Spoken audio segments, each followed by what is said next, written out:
Meus queridos irmãos, a paz do Senhor a todos. Escola Bíblica Dominical, hoje.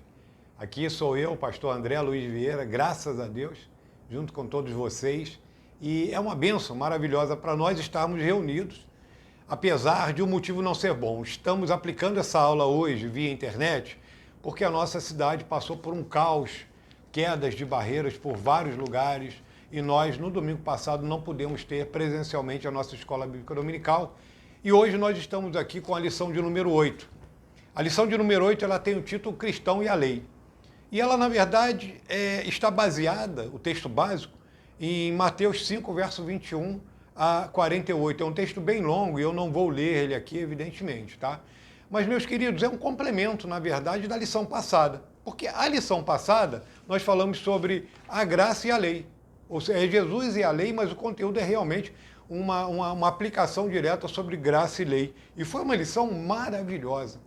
Nós vimos, por exemplo, nessa lição, que, de acordo com Gálatas 2,16, ninguém será justificado pela lei. Mas nós vimos também que existe uma lei que é a lei do amor, que rege as nossas vidas. O cristão e a lei é o título de hoje, e aqui nós vamos ver 6 pontos onde Jesus aborda aspectos da lei.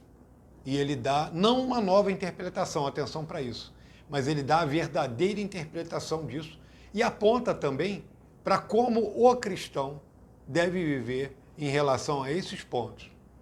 Jesus não dá uma interpretação nova, ele dá a interpretação real. Existia no tempo de Jesus uma interpretação equivocada por parte dos religiosos da época, que até mesmo distorciam alguns aspectos da lei para favorecer a eles mesmos. Alguns desses grupos, por exemplo, os fariseus, estavam mais preocupados com a aparência do que realmente com o que viviam com Deus. Então existia essa situação. A nossa introdução ela é muito direta, né? E ela vai falar, Jesus enfrentou as autoridades religiosas judaicas acusando-as de hipocrisia. Quer dizer, eles pregavam uma coisa e não viviam isso. E eles pregavam de maneira distorcida. Ele diz que a base da hipocrisia é a rejeição da revelação de Deus e da sua submissão por ensinos religiosos humanos. É uma troca. É onde eu troco a aparência pela vida real. É onde eu troco a palavra de Deus por contos humanos. É onde eu troco a interpretação dada pelo Espírito Santo pelo que eu estou achando. É onde eu troco a negação dos meus próprios instintos aos incentivos desses instintos em nome do prazer. É o hedonismo vivendo ao extremo e é algo mais ou menos assim que nós vivemos no tempo de hoje. O cristão e a lei é o que nós vamos ter hoje. E como eu disse aqui, é uma sequência daquele ensino. Tá bom? E vamos pegar aqui já o primeiro ponto que está baseado no versículo 21 do capítulo 5.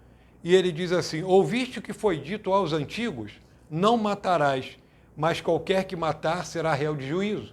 Vejam só, atenção para isso.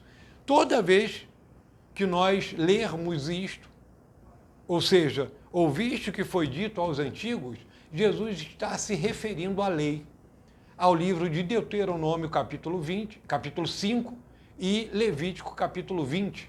É especificamente sobre esses livros que ele está se referindo. E aí vão os diversos versículos em que Jesus vai falar. Nesse primeiro tópico, ele vai falar sobre o homicídio. Ou seja, aqui nós estamos falando sobre a morte planejada, o homicídio.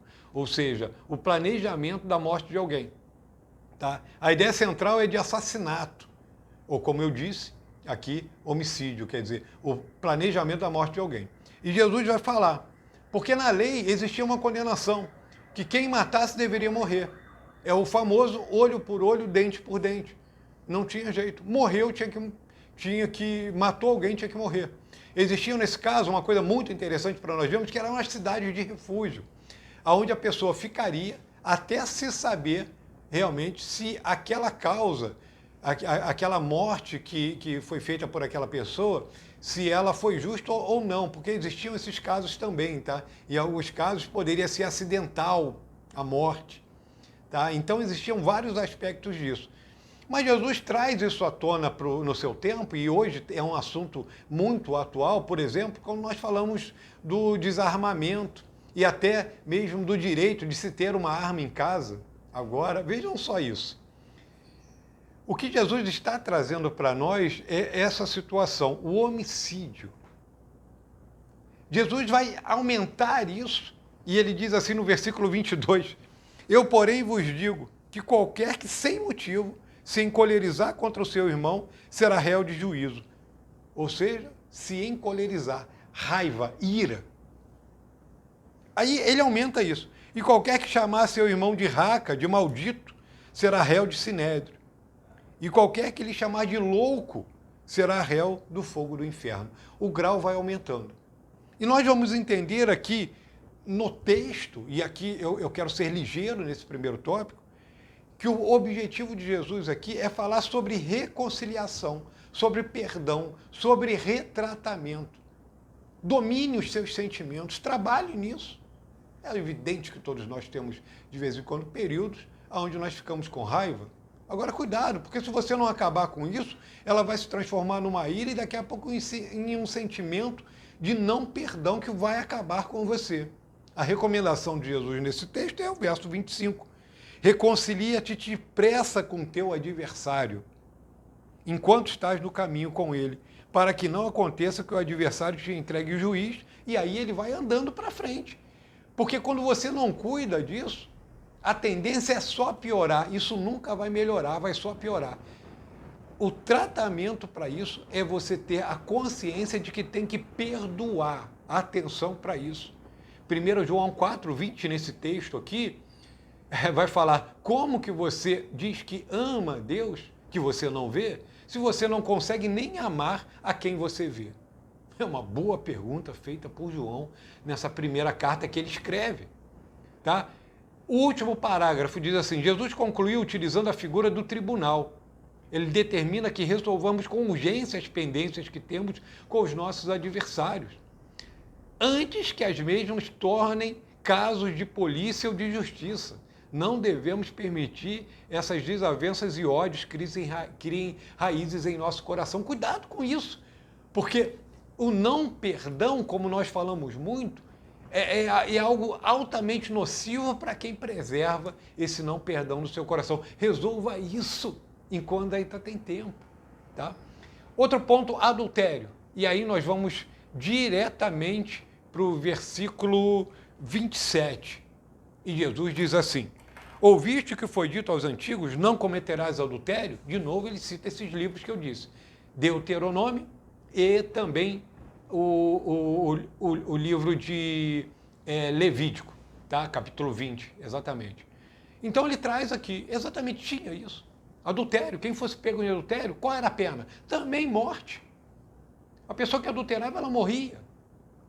Olha a recomendação que é feita pela lei, é isso. A lei, ela é dada para o transgressor.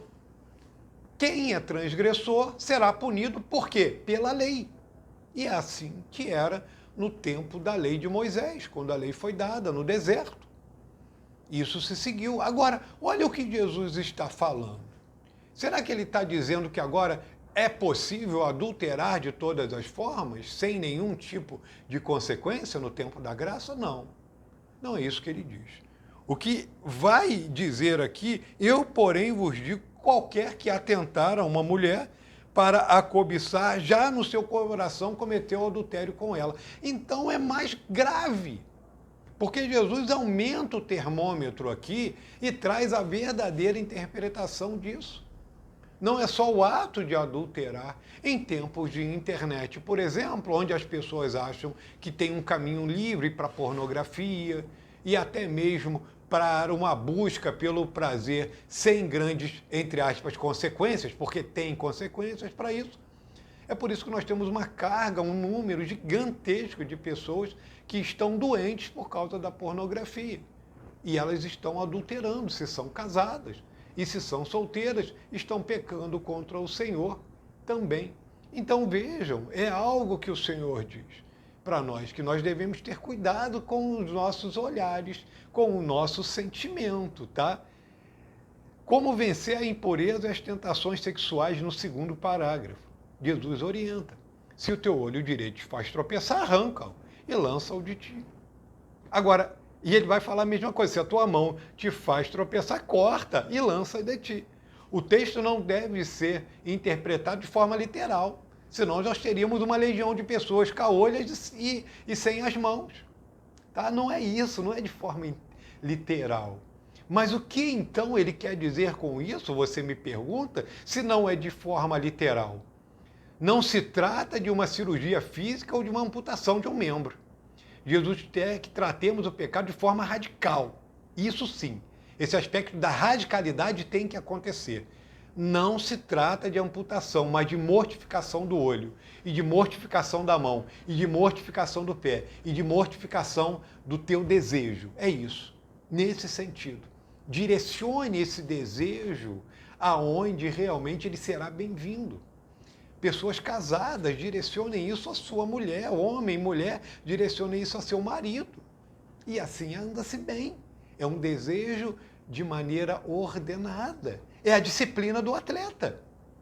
O que Jesus está trazendo aqui para nós é que nós devemos ser disciplinados. Assim como o atleta que busca bater um recorde, que busca entrar para um grande time, para uma seleção. Ele tem que ter disciplina com o seu corpo, com a sua mente, com seus aspectos emocionais. O cristão ele precisa disso para vencer essa tão grande luta. Arrancar o olho, cortar a mão, amputar o pé, é deixar os desejos da carne de lado. E para isso tem que se ter disciplina.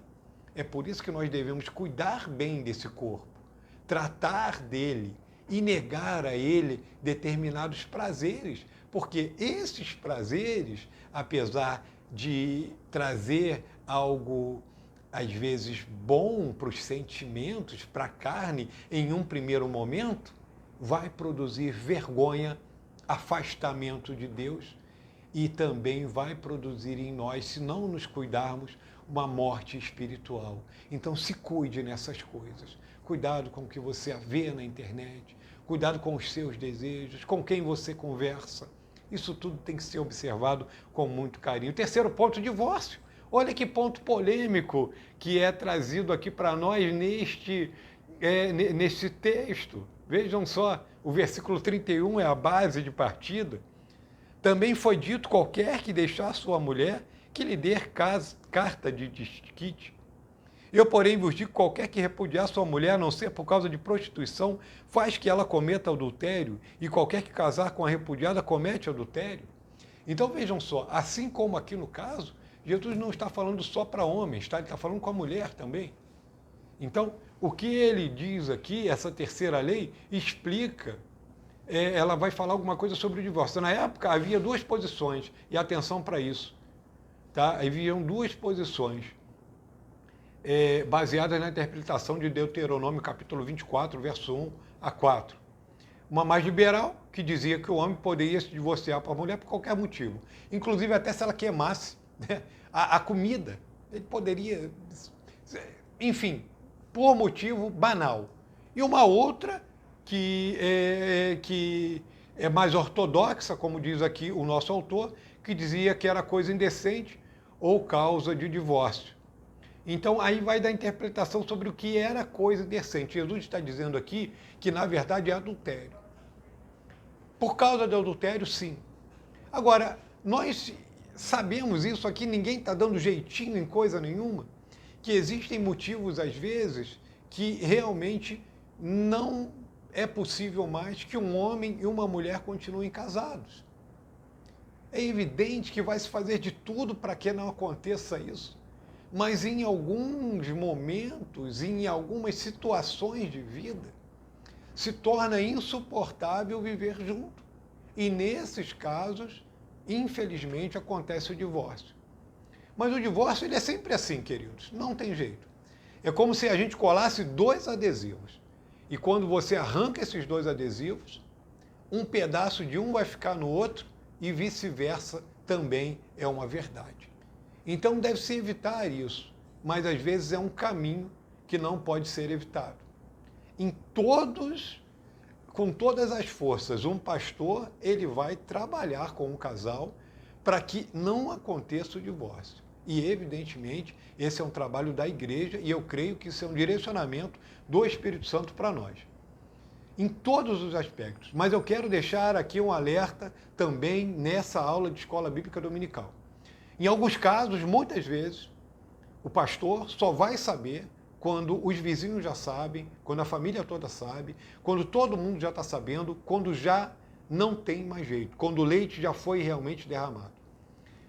Nesse caso, é sempre preciso que haja achegar-se ao gabinete pastoral. Esse pedido de auxílio deve partir do casal. Porque, em muitas vezes, os ministérios, as igrejas estão envolvidas com muitos trabalhos. E esse também é um trabalho da igreja. Mas nem tudo nós conseguimos ver. Porque, às vezes, nós vemos dentro da igreja casais que estão vivendo com um sorriso nos lábios, o marido e a mulher chegam de mão dada, mas estão vivendo uma verdadeira crise no casamento e o pastor não sabe disso. E eu digo para vocês, queridos, muitas vezes uma ajuda no gabinete pastoral pode realmente ajudar demais a restauração de um casamento.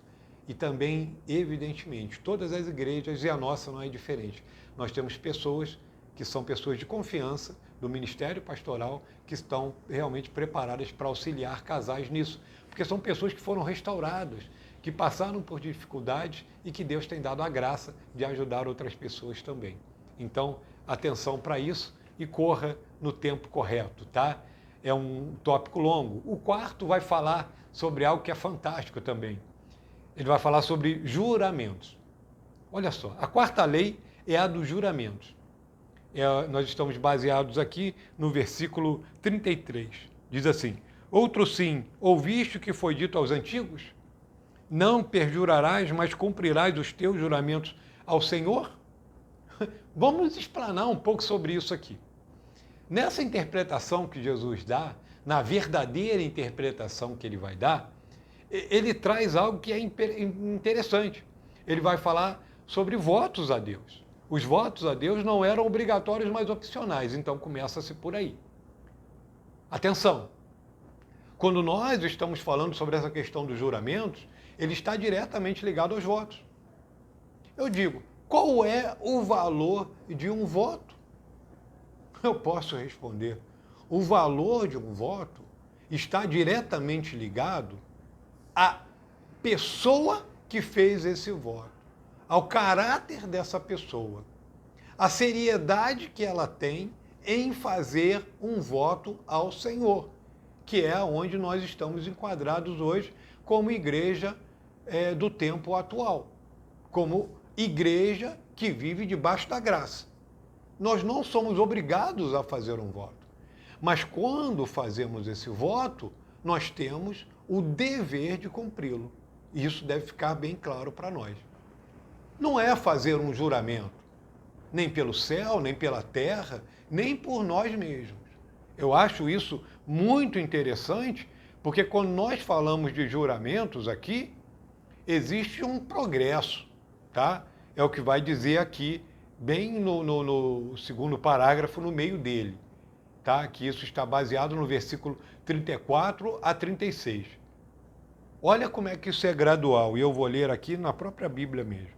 Eu, porém, vos digo que de maneira nenhuma jureis, nem pelo céu, porque é o trono de Deus. Então começamos lá em cima. Nem pela terra, porque é o estrado ou escabelo dos seus pés. Então, nem pelo céu, começamos lá em cima, abaixamos. Nem pela terra, porque é o escabelo dos pés, quer dizer, é o estrado dos pés. Nem por Jerusalém, porque é a cidade do grande rei. Não jure por Petrópolis, não jure pelo Rio de Janeiro, pelo Brasil, não jure. Ah, eu juro pelo Rio de Janeiro. Nada disso. Nem jurarás pela tua cabeça. Aí a gente cai mais. Céu, terra, cidade, cabeça, por você mesmo. Não jure por você mesmo.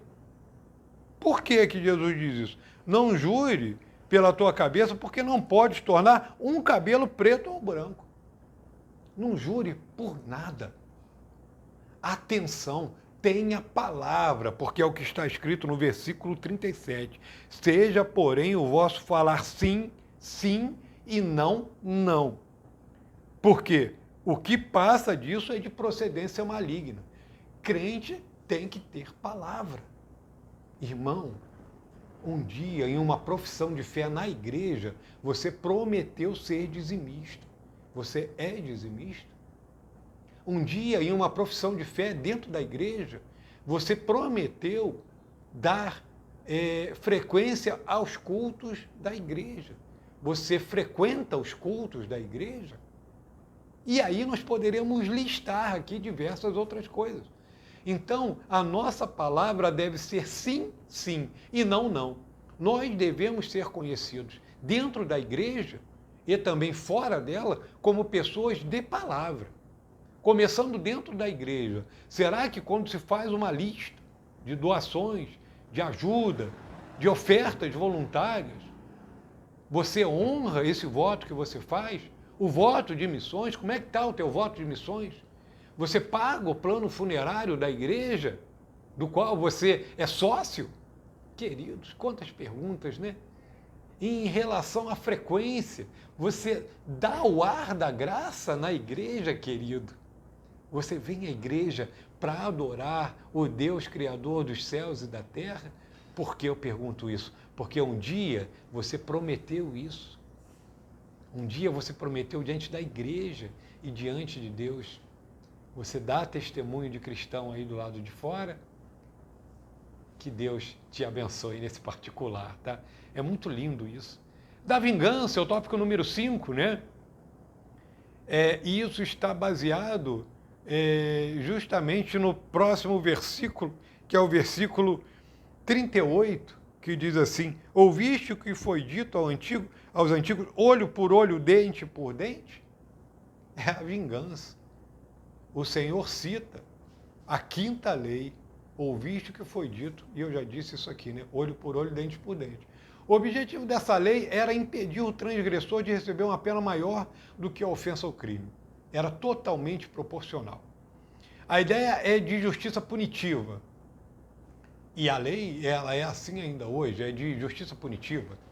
Você vai ficar tantos anos de reclusão por causa do crime tal, tal e tal, e assim vai, tá?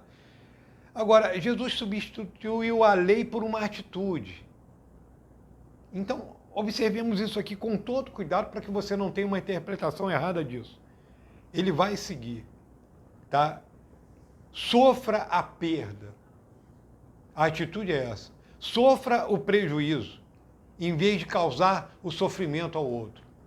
Em vez de se vingar, sofra o dano. Chore, mas não revide. Porque é o que o texto vai falar. Eu, porém, vos digo, verso 39, que não resistais ao mal, mas se alguém te bater na face direita, oferece-lhe a outra. Ao que quiser pleitear contigo e tirar-te a vestimenta, larga-lhe também a capa. E se alguém te obrigar a caminhar 1 milha, vai com ele 2. Dá a quem te pedir e não te desvies daquele que quiser que lhe emprestes. Então, Jesus está falando aqui sobre retribuir de maneira diferente aqueles que fazem mal a nós. A pessoa fez mal a você, você retribui como simplesmente um espelho que reflete aquilo que vê? Não, não faça isso. Seja melhor do que isso. Se a pessoa faz mal a você, ore por ela, ore para que ela se converta, para que ela seja abençoada por Deus. Sabe, pague o mal com o bem. Eu ouso dizer isso. Quando você é fechado no trânsito, sabe, não vá atrás, não buzine, não sabe, sofra o dano. É o que Cristo está falando aqui. O ensinamento é esse. Não se vingue, sofra o dano. Às vezes dá vontade, não dá? Eu tenho, querido. Você acha que não? De vez em quando dá vontade de se vingar, dá vontade de ir lá e retribuir na mesma moeda. Mas só que nós sabemos que isso vai fazer mal para nós. Amigo, querido irmão, querida irmã, isso é prática cristã. Quem nasceu de novo jamais será feliz simplesmente se vingando de alguém. Faça o bem para essa pessoa, ore por ela e você vai ver como que isso será diferente. O último tópico da nossa lição fala do amor ao próximo.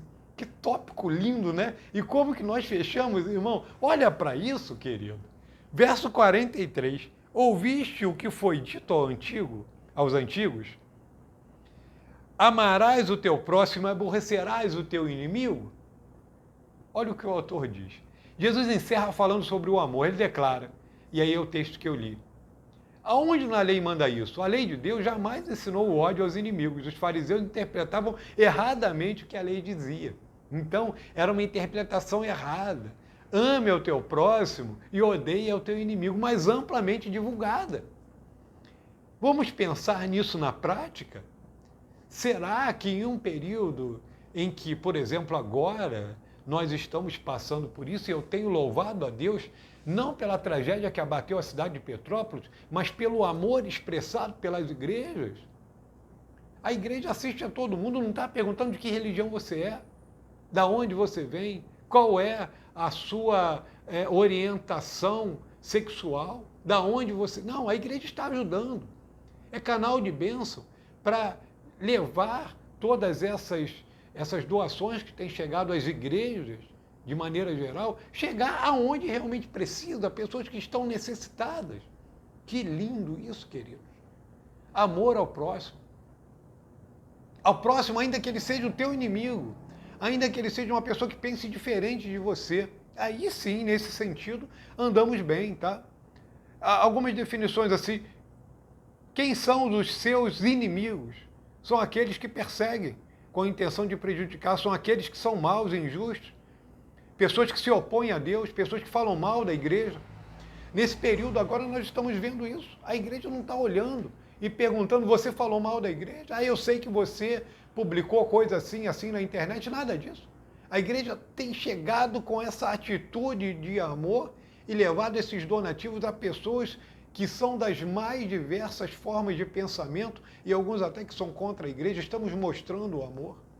Além disso, não é só esse produto que está chegando, ou seja, os donativos, material físico, cobertas, mantimentos, nada disso. Também estamos chegando com uma oração, com a palavra de Deus, com a palavra de conforto e consolo e com a mão estendida, para que se essa pessoa aceitar Jesus como seu Salvador, a igreja vai ajudá-la a caminhar. Que coisa mais linda!